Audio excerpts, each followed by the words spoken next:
John Smoltz back here on the Rich Eisen Show. How are you, John? I'm doing good, Rich. Thanks for having me. You bet.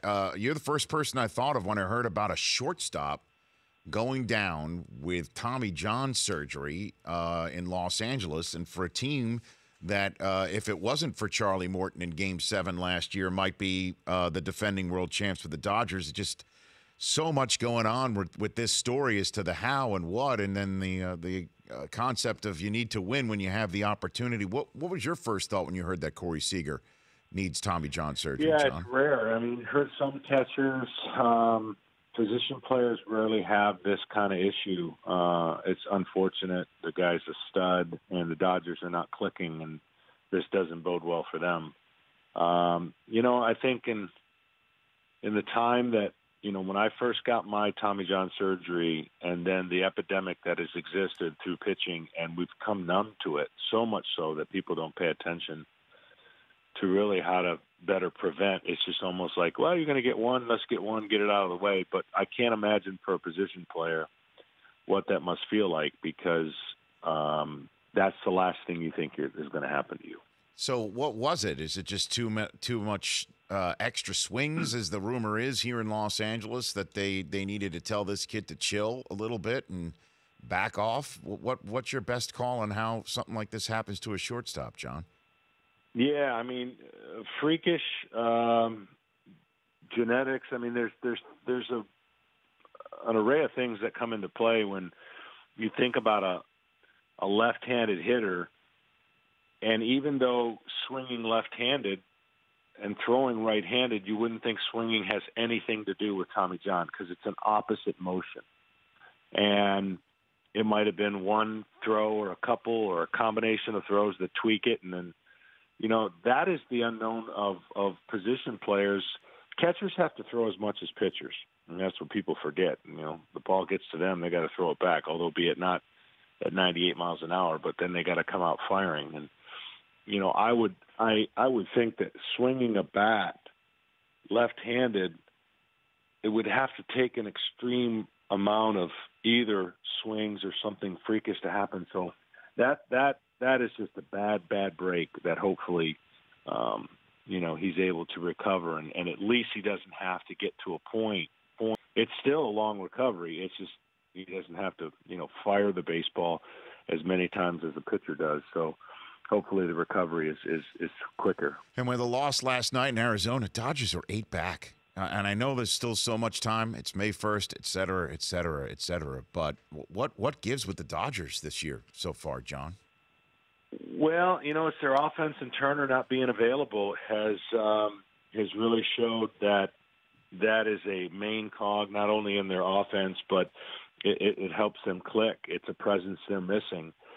When I think about the Dodgers and the depth that they have and the pitching staff that they have, you come out a little sluggish, and we know their historic stretch they went on before. I don't know if that's capable again, especially ever in baseball, but here's what I think people don't realize as well. The Dodgers are still going to be okay and win their share of games, but it's the much improved and much more confident Diamondbacks that they're going to have to worry about, because you give that leash a little too much room, and I don't think the D-backs are going to look back. They're much better last year, having experienced the postseason. They got beat after the wild card round to the Dodgers. They had won 11 straight regular season games at one point between last year and this year. And their confidence of we're a really good team and we are not relinquishing this lead grows every week. They have this kind of lead against their, let's face it, the Diamondbacks have always been the little brothers of the Dodgers. So this is a huge deal. And even though there's a lot of baseball season left, you want to be in the position that the D-backs are in, knowing you're a better team, having gone through last year, even though you don't have J.D. Martinez. Pitching staff's much better. The Dodgers still have plenty of time, but they're going to have to get healthy offensively. John Smoltz here on the Rich Eisen Show, getting set to call the Yankees and the Astros on MLB Network tonight. Last night, Charlie Morton and the Astros cooled off the Yanks. The Astros have won 20, lost 10. You've got the Red Sox at 21 wins. You've got the Yankees coming off of that hot streak.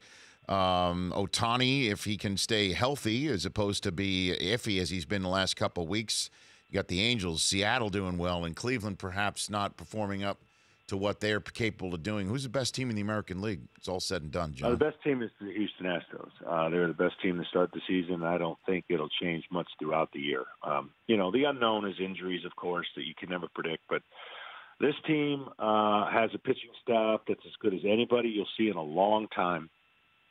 It has the dynamics of an offense that really shouldn't go in any prolonged slumps. And they've got guys, I've said this before, I'll say it tonight on telecast, there's a team that has won the World Series. You can look back and go, okay, 6, 7, 8 guys had fantastic, way above average years. Don't think they can duplicate that. I would say that the Astros only have 2 or 3 guys that won't have better years. That's the possibility that they have going for them. So they add Cole. He's a monster. You talked about Charlie Morton. Verlander's probably one of those guys that'd be very difficult to duplicate the run he's on, but they can all get better. Correa missed a bunch of games. Altuve may be a guy that, it's hard to keep going up from what he did. But they have everything that you need for a young team that's still hungry, that they know. There's a difference when you leave spring training. Internally, guys may not admit certain things, and rightfully so, but they know they're the best team in the American League. And that's a nice thing to have going in, knowing that you're not going to go into prolonged slumps because your starters 1 through 5, if they stay healthy, can shut down the opponents at a pretty good rate. And I love that take, John. You could even include A.J. Hinch in there too, right? Having a better year, even though he was stupendous last year with the flood and the issues that were going on in the city and what he did. You could even include him in that mix. Absolutely. And I'll tell you what he's done. In this sabermetric world that we kind of sometimes pour too much in one bucket, but it's great to have the blend of information, and the Astros do it as good as anybody. His ability to manage that team and people is just not only to your point about the tragedy that was taking place in Houston, but the ability to go with some gut feelings in times where maybe it was unconventional, and he's bought himself some credibility in those arenas now. Because I said this last year, say it again. It's nice to have a ton of information. It's nice to have a kind of play game, game plan that if everything works out the way it should, it's great to have that information. But if you don't adjust on the fly, and if you don't let your eyes see some things that are different than the data that's being poured in, you're doing yourself a disservice. And I thought his managing skills in the World Series especially were second to none. They were gutsy, and it panned out in a way where they ultimately won the World Series, I think, because of it. So as a manager, I always ask young managers or new managers, we're always kind of looking at, hey, as a player, what do you want to work on this year? What would you like to get better? What would you like to improve on? Rarely do we ask the manager that, and that's my first question. Every year early on, I'm going, what did you learn from last year as a manager? What would you do differently? And those are questions that are intriguing to me because we rarely focus on that aspect of it, because we're so consumed on what a player can do better. Last one for you, John. Another reason why I wanted to chat with you today on May the 1st is because you and I have had conversations lamenting this YOLO era in Major League Baseball where everybody takes hacks up there like you only live once, and April became the first month in Major League history in which there were more strikeouts than hits. We had Josh Hader last night, who's very talented. I mean, he does look like the big unit. It's frightening sometimes when he's following through this Milwaukee reliever who became the first pitcher ever to record 8 strikeouts in fewer than 3 innings. I'm wondering where this league goes from here, or if this is a problem, John, when it all's said and done. Oh, I ultimately think it's a problem. Long term, I do. And I think there are other peoples to be in powers that are concerned about this and are looking at it to make sure that whatever needs to be done to create a different scenario, if you will. And look, every sport has done it. Baseball has been the most traditionally beloved historical sport that is slow to change for a lot of reasons, but other sports make significant rule changes to enhance their sport, to enhance excitement, to get the fans as into it as possible. And I think you're going to see that down the road. Baseball has always had a way of correcting itself, of finding ways to adapt. And we're in that cycle right now of not the ball being put in play much. Dynamic pitching, but too much pitching, meaning too many pitchers per game.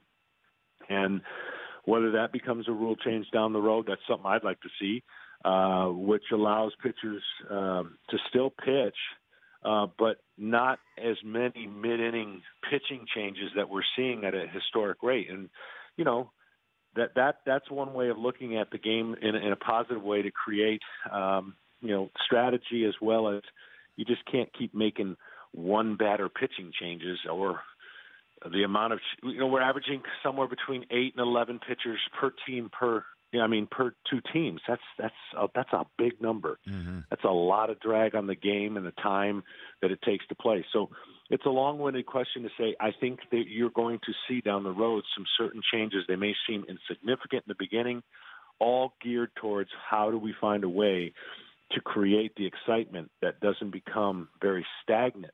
I watched the game the other day, and by the ninth hitter between the two teams was the first ball put in play. Jeez. To start the game. Wow. So that means the starter struck out the side in the first. The next guy struck out 2 or 3 and a couple walks. And, so that part of it is definitely being looked at. 8 p.m. Eastern tonight. Costas, Verducci, and you, John Smoltz. I will be out there with my kids watching. I'll be pulling up a chair. You got it. Thanks for having me. Thanks. You always. Thanks. It's John Smoltz, MLB Network, Fox Sports, and Baseball Hall of Famer here on The Rich Eisen Show. The Rich Eisen Show, weekdays at noon Eastern on Audience.